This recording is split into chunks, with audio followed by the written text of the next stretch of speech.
Thank you so much, Chairman Daines, Ranking Member Murphy, and distinguished members of the Subcommittee on Europe and Regional Security Cooperation. It is an honor to address you today on this critical and timely matter of U.S. national security and policy. I should note that the views expressed in this testimony do not reflect those of the Center for European Policy Analysis or its staff and fellows. SEPA for the past 20 years has spent a lot of time focusing on the Black Sea, producing a lot of analysis and recommendations, looking how to highlight the importance of the region to both European and global security. While much of the policy focus has centered on the war inside Ukraine, rightfully so, the broader regional strategy, particularly concerning the Black Sea, as was stated before, remains severely ill-defined and underdeveloped. This gap in a comprehensive, well-defined, and well-resourced Black Sea strategy puts long-term prospects for stability and security at risk, not only in Ukraine, but across the European continent. We have a real opportunity to seize the momentum set forward, a path for tangible policy and achievable, sustainable security in the Black Sea region. There are reasons to approach security challenges in the region with some optimism and some pragmatism. In the wake of what looks like to be a majority victory for the Party of Action and Solidarity, the pro-EU party in Moldova, a concentrated Western attention on Black Sea security in light of Russia's full-scale invasion in Ukraine and its ongoing aggressive actions in the region, increased investment on defense technology and capabilities, and plussed-up defense resources across the West, the time is now. I had the opportunity to lead a year-long study on Ukraine long-term security cooperation and assistance published earlier this year. As a part of that study, we assessed the critical requirements for stability and security in Ukraine with reaching effects of security in the broader region. In order to achieve long-term stability and security on the European continent, the US and NATO should undertake the following in the Black Sea region. One, we must enable Ukraine to defend its territorial sovereignty over the long term. That has far-reaching impacts to the security of the entire region. We must draft, resource, and implement clear, concise, and cohesive Black Sea strategies, both in the United States, NATO, and we need to take a look at US-Russia policy.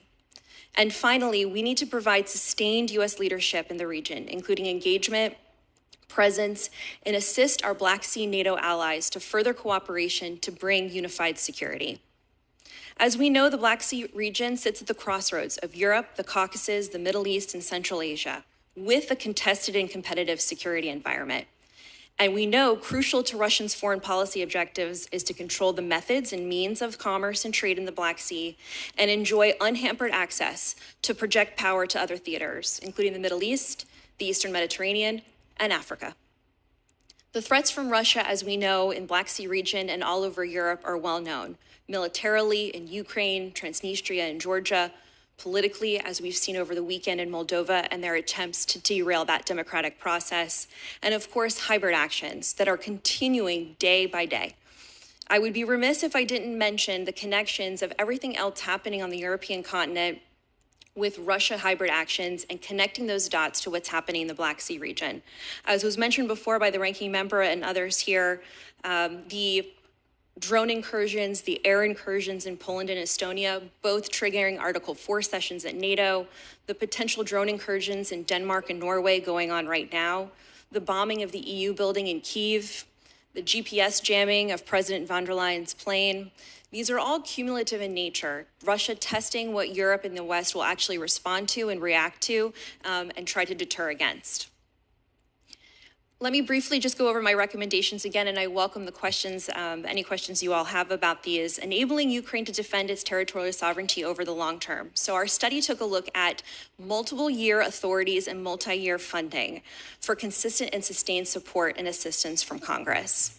We also suggested a 5-year memorandum of understanding between the US and Ukraine, providing a full set of objectives and goals and resources to solidify the partnership. That partnership and solidifying that partnership over the long term will provide consistency and have ripple effects throughout the region. Security cooperation and assistance programs spanning the spectrum of issue sets, military, civilian, reforms, education, creating the opportunity for substantive generational capacity building and change throughout the region. Drafting, resourcing, and implementing Black Sea strategies in a US-Russia policy are clear. We need to relook at the US Black Sea strategy and how to implement that further. We need to create a Black Sea strategy at NATO, and the US must examine a comprehensive US-Russia policy moving forward. And then finally, US leadership is so critical in this space, including engagement and presence and assisting our Black Sea NATO allies, Romania, Bulgaria, and Turkey, to work together further, taking their mine countermeasure task group and expanding it into other domains, including maritime domain awareness, intelligence sharing. The opportunities are great, and we look forward to those opportunities. If the US and NATO do not take these actions, then Russia and other potential adversaries will have the unfettered ability to continue to destabilize Ukraine and Black Sea nations and control the strategic terrain, to include the commerce that flows through it, not only putting European stability at risk, but also the global economy. Thank you for the opportunity, and I look forward to your questions.